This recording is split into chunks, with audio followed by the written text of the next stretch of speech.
Comitel ricerca un programmatore per ampliamento organico. Luogo di lavoro Pordenone. Titolo di studio in ambito informatico. Buona conoscenza gestione database. Dimestichezza con linguaggi di programmazione, in particolare linguaggio C, Java, JavaScript, PHP. Per candidature inviare curriculum a info@mediatriveneto.com oppure telefonare allo 0434 31 63 25. Vuoi assaggiare una birra dove al suo interno scopri la specialità tipica friulana? Lumi Beer, il prodotto ricavato in 20 ettari di terreno coltivato orzodistico, biodiversità, performance ambientale. Lumi Beer nelle sue 5 versioni disponibili, 4 per consumo veloce e dissetante e la versione Magnum per intenditori. Lumi Beer si abbina a qualsiasi palato. Lumi Beer è un prodotto esclusivo Azienda Agricola Pancera, il buon seme, i buoni frutti. Ben ritrovati gentili amici e amiche alla Visione all'Ascolto per quanto riguarda questa edizione del mattino con gli aggiornamenti di cronaca dal Friuli Venezia Giulia.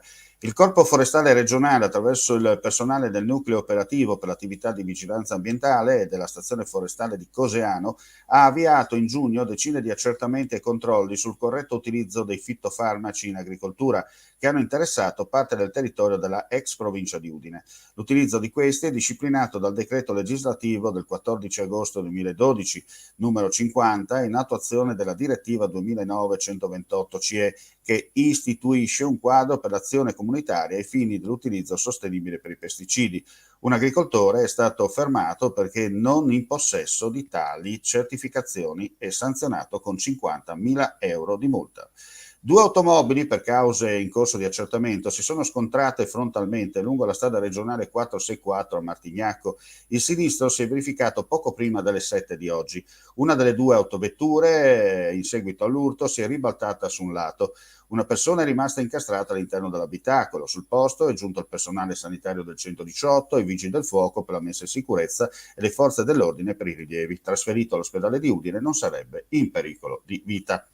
Lato sinistro invece della strada, verso le 7.30, in questo caso a Buia, lungo la strada provinciale Osovana. Lo scontro fra 2 auto nei pressi di un incrocio. Le cause dell'incidente sono al vaglio delle forze dell'ordine. La centrale del Sores ha inviato sul posto sia un'ambulanza sia l'elisoccorso. I vigili del fuoco hanno messo in sicurezza i mezzi coinvolti e ripulito la careggiata dai detriti. Rilievi da parte dei carabinieri del Norm di Tolmezzo. È tutto per quanto riguarda questa veloce edizione flash. Ulteriori news come sempre sul nostro sito friulitv.net. Grazie per la visione all'ascolto, non resta che augurare a tutti voi un buon proseguimento di giornata.